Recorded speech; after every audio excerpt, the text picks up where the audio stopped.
Welcome back to another episode of the Enterprise Confessional. For the record, this is the very last episode that you guys are going to hear from me this year. It has been a hell of a year, and I wanted to come on and do a solo episode to close this out as we get ready to walk into season 3. So this episode is actually not going to be a highlight reel, and it's not a list of wins meant to impress. It's actually a honest reflection on what actually moved the needle this year, what actually worked, what quietly drained my energy, and what I am no longer forcing as I move forward. So over this year, I have learned so much about myself. I've understood my ideal client on an even deeper level, and I've just gotten really, really clear on my goals and things that have slowed me down. So, of course, this year I've learned that hustle does not always equal progress, and forcing alignment, whether it's with people, timelines, outcomes, it actually comes at a cost, you guys, and it's a cost that you cannot afford. So today I'm going to be breaking down the decisions that created clarity instead of chaos in my own realm, in my own atmosphere. And I want to talk about the decisions that created that clarity and the habits that I'm intentionally leaving behind and what I'm choosing to build from a more grounded place. So if you're an enterprise owner, if you're a creator, if you're a consultant, whatever it is that you do, if you are tired of pretending everything worked and ready to enter this next season with even more discernment and less pressure, this conversation is going to be for you.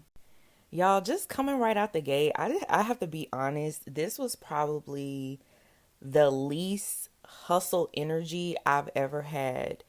And what's crazy is I have hit, if not 90% majority of my goals. And when I took a step back, because it's December, I usually don't take time off at the end of the year. I usually like pump it up in high gear because, it's the holidays and all that. I really recognize that I had a major shift that happens this year. And I was just like, wow, just sitting in reflection, it really is true when they say less is more.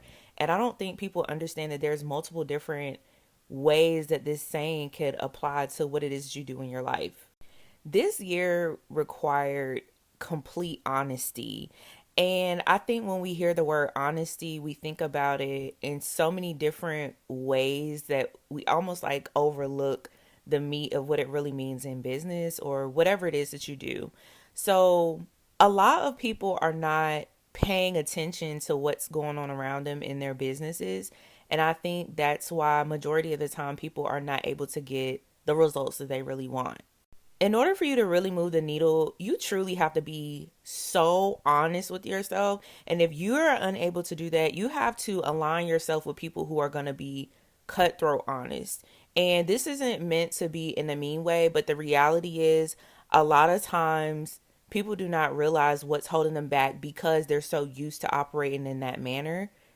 You need honesty about what's not working in your business. You need honesty about if you're going after the wrong audience. That could be causing a dip in your revenue.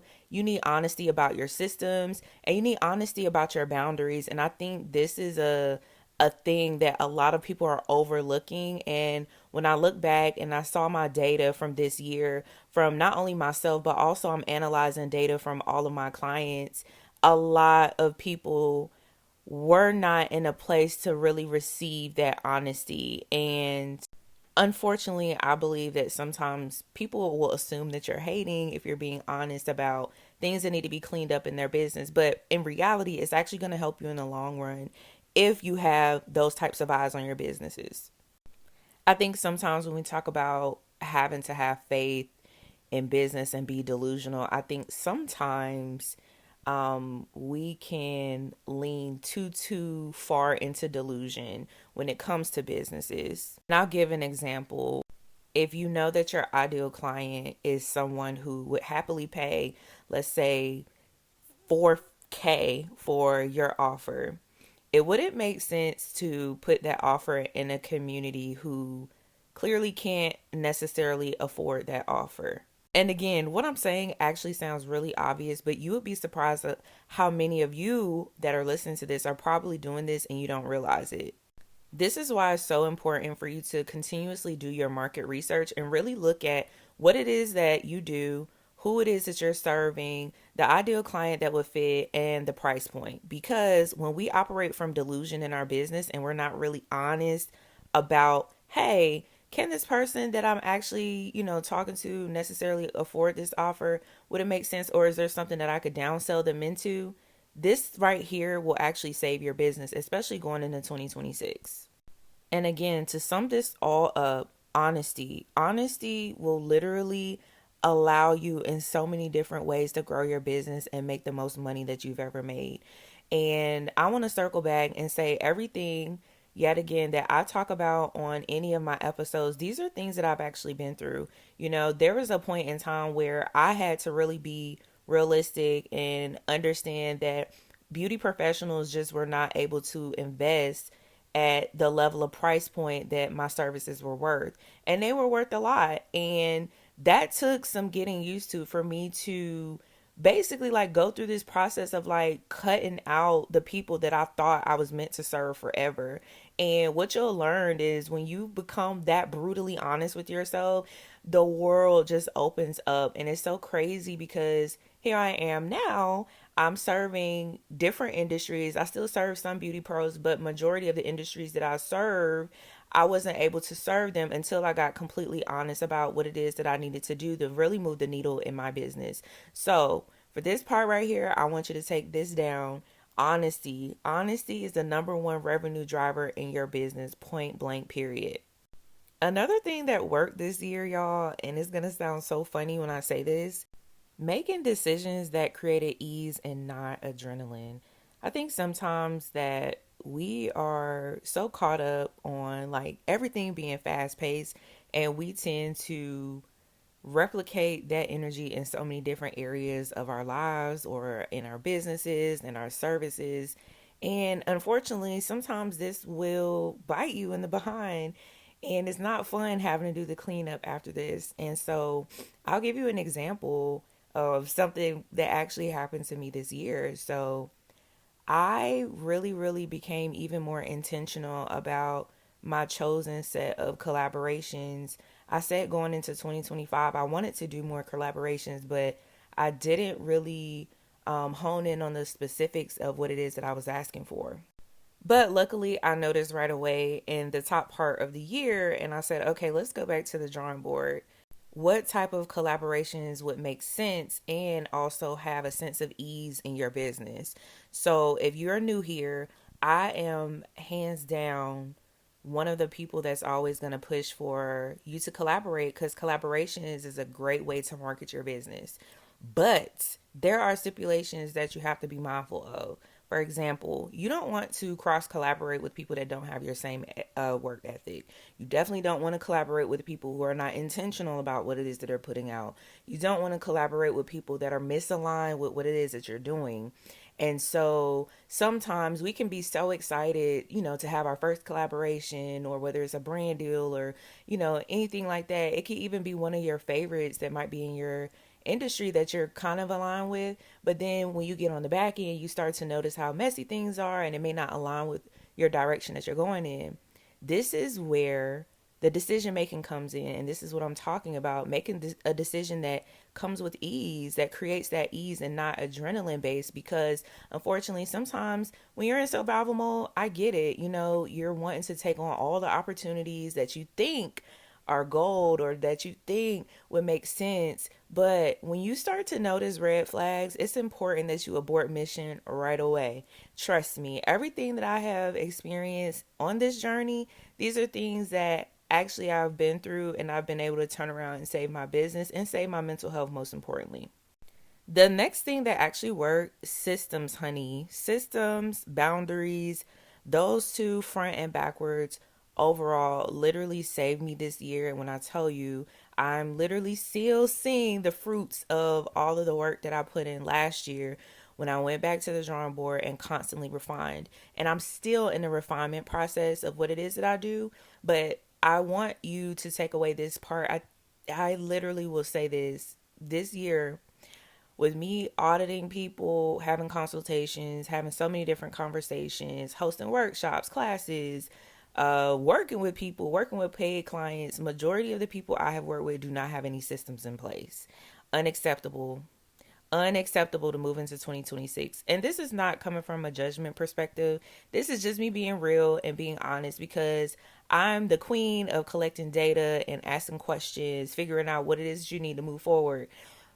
Majority of what people are asking for, they're not aligned to receive it.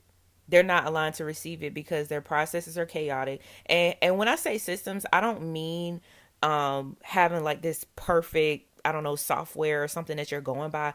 There's systems in everything that we do. There's certain ways for you to do your business. It doesn't even have to be like an expensive system or an Asana or a Notion or anything like that. The word system, by definition, is literally just a set of principles or procedures according to which something is done and organized, framework or method. That's it. So, even if you don't have the fanciest actual softwares, you still need to have some sort of systems in place. And I will give you one of my systems for free 99 on here. So, a lot of people always ask me, how am I able to produce a high amount of content? Right now, I'm in a season of like really killing it on threads. So, y'all, my repurposing system is top tier. I start my own business out with a brand strategy. I go from there and I think about the content pillars that are relevant to my ideal client persona. Then, once I move on from that, I'm going to create buckets of content around that theme. And you can actually split it up into quarters. So, let's say you have 4 types of themes that you want to have throughout the year. Okay, there's 4 quarters in a year. Each quarter, why not dedicate, those content themes per quarter? Easy peasy lemon squeezy. And then from there, there's 12 weeks in a quarter. There you go. It's really that simple to have a system in place. And I think sometimes when we see the word system, people overcomplicate it to the point where they end up not following through. And I just want to go ahead and put this out here for the record. I challenge you for the next year in 2026 to market one thing using that framework that I just gave you. I promise you're going to kill it. I promise. The thing is, when you're in a state of constant output and you're constantly creating, that those things require a certain level of marketing. And I don't think people realize how much energy it takes for you to constantly be in creative mode. It is definitely not an easy feat, and it's definitely not easy when you don't have a photographer, you don't have a videographer, and you're not really content creation savvy. So why not simplify things and start with one offer, one product, or one service and go all in for 2026? And the third thing that worked for me, y'all, choosing quality over reach and depth over noise. So, what I mean by choosing quality over reach, I mean, I worked a lot less this year than I ever have. And it was actually kind of startling to me because coming from someone who was servicing 600 to 800 clients a year to where I literally serviced a fraction of that. It took some getting used to, and I actually went through like a little grief period because I was like, oh my God, like I'm working significantly less, but it's more energy that I'm producing to produce this work. I have to be in a creative state of mind. So there's so many different things that goes into your version of what quality is. And I would definitely see if you guys would actually like take note of what it is that looks like for you for 2026, because again, I can tell you what quality looks like for me, but it may not be the same for everybody else. Everybody has different goals. So what I'm sharing here is just from my experience in 2025, and it looked like working less but having more deeper meaningful work for me this year. And I cannot tell you how much it has really, really improved my productivity. And it also has improved my own work ethic. And it has also helped me attract and retain clients already for 2026. And the new year is not here. Now, this is the juicy part, y'all. So this is actually what drained my energy this year. And it actually might have looked productive. It can look productive to some. But in my personal experience, for me, it was very draining. Y'all, forcing alignment with people, offers, or timelines. Like, for me, I'm just really stepping into a more non-negotiable part of my life and unapologetic. And unfortunately, things just are not coming into 2026 that this year that really, really drained the mess out of me. And for me, it was just forcing people and forcing things. And, I definitely hit a bump in my year this year where I realized that I'm not for everybody. And I've said that before, but I think it's really, really showed itself this year. Some people really do enjoy working chaotically in their businesses. Whereas with me, with what it is that I'm doing in my line of work, I can't afford to be around anybody like that who works like that because it throws me off. I have to operate from a certain level of creativity. I have to operate from a certain level of organization, and I also have a touch of project management in what it is that I do. And the chaos and all of that, it just doesn't work. The next thing is forcing offers. There were a couple of things that I actually slashed off my own menu. There were a couple of things that I actually thought that I would be taking into 2026, speaking in collaboration wise, that I'm actually decided to chuck into 2025 and not take into the new year with me because it's just out of alignment. And I have redeveloped what 2026 looks for me and it just doesn't fit.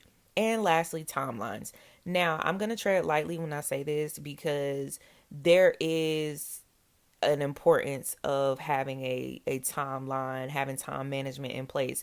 However, if there's a large project that is coming across my desk and realistically I'm looking at the timelines and let's say somebody throws an unrealistic date, unfortunately I'm going to have to say no to that. And you should too, because sometimes when you are trying to rush your process, you actually end up sabotaging the whole thing. And sometimes you could sabotage your business, especially when you're crafting a brand, especially when you are creating a brand that is building a new perception around what it is that you do. I would highly recommend that you not force the timeline and you actually take your time and you build something intentional. The next thing that drained me, y'all, this year, over explaining my vision. Like, I actually stopped doing this. This was like in Q1 of this year. I had to mentally check out that, like, from that completely because it just didn't work. Like, and you're gonna experience this. I'm pretty sure you already have, or if you haven't, you probably will at some point. You're going to learn that it costs you so much energy to over explain why you're the best at what you do, why you're doing what you're doing. It costs so much. And what I've learned this year is that by me going into paid communities and communities that are of a higher caliber, mindset wise, I really don't have to say much. Actually, they'll see the messaging, they'll see my branding, they'll see what it is that I do, or they'll see me working in action and they're like, oh my God, I get it. And so those are the types of people that I want to be around. I love being around people who are like, girl, I got you. And you didn't even have to open your mouth and say two words. That right there is a gold freaking nugget. And that's something that I'm definitely taking into 2026. And yeah, so anything that is draining me, like trying to over explain, I'm just not doing it anymore. And the next thing is staying in spaces that I already outgrew. This was something I touched on in a couple of episodes back.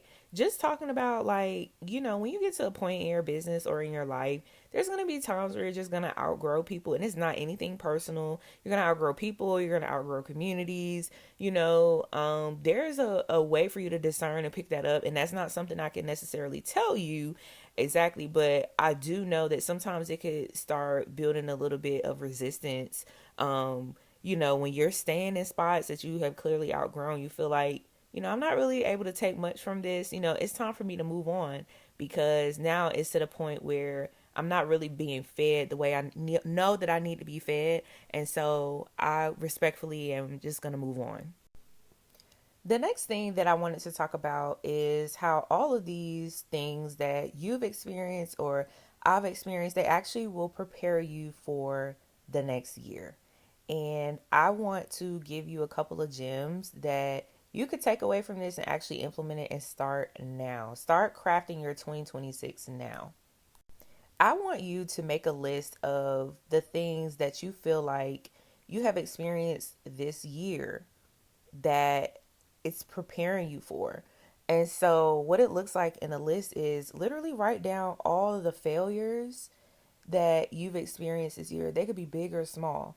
And flip that on its head and really look at how that's going to prepare you for 2026. And I'll give you an example. for me, I had a couple of mishaps with contracts. I had a couple of mishaps with collaborations.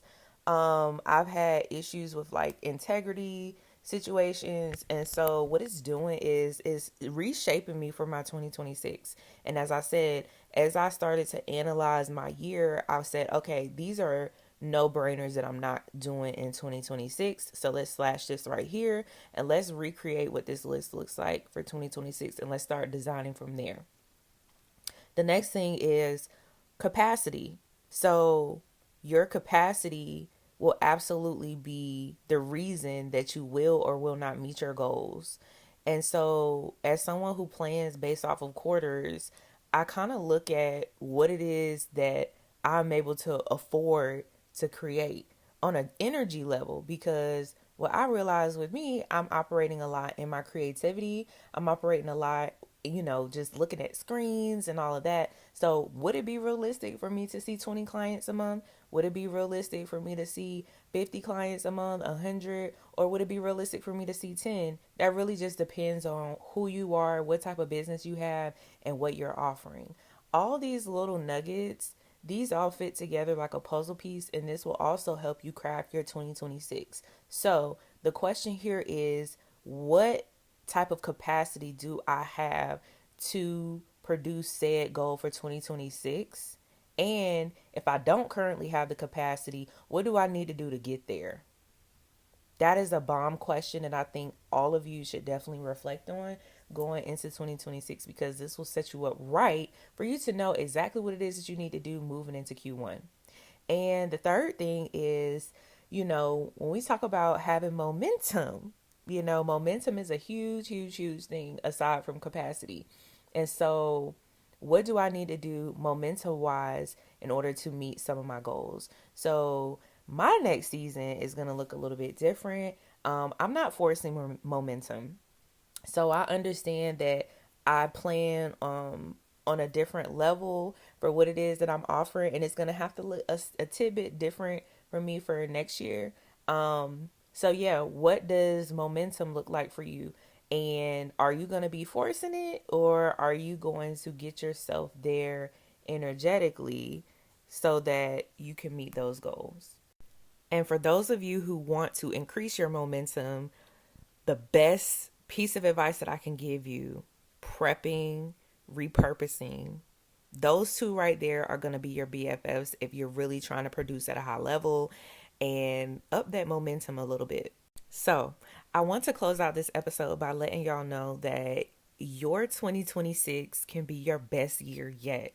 Go ahead, get started, stop playing around. Pull up your Google Doc, your phone notes, whatever it is that you use to jot this stuff down, and start right now, because I promise you, you could turn your entire trajectory around in the next 2 days if you go ahead and implement this stuff now. As always, I will see y'all in the next episode, and it will be season 3. Oh my gosh. Thank you guys so much for listening, and I will see y'all in the new year. Bye.